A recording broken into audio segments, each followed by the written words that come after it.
So just a quick difference between Elastic Block Store and Elastic File System.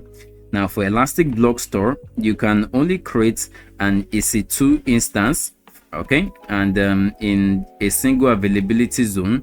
And then if you wanted more storage for this your EC2, maybe you wanted to create more storage like 2 GB, what you can do, of course, is to create the volume, then you can attach it to that instance, and both of them, they must be in the same availability zone, just like we practiced.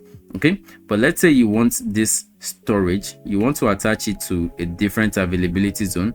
That may not be possible, but in order for that to be possible, you need to simply create a snapshot. Okay, and when you create a snapshot, you can then create a volume from that snapshot. Okay, and then you can use it in another availability zone. Okay, that's a way to bypass Elastic Block Store usage from one availability zone to the other.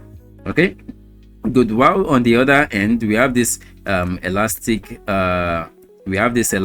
file system, okay, which I think is more better but quite expensive.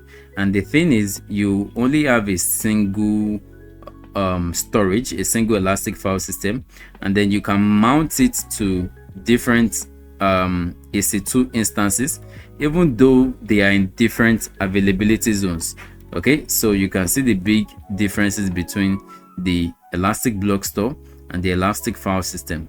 Okay, so just one storage here, and then you can connect it to different instances, even though they are in different availability zones.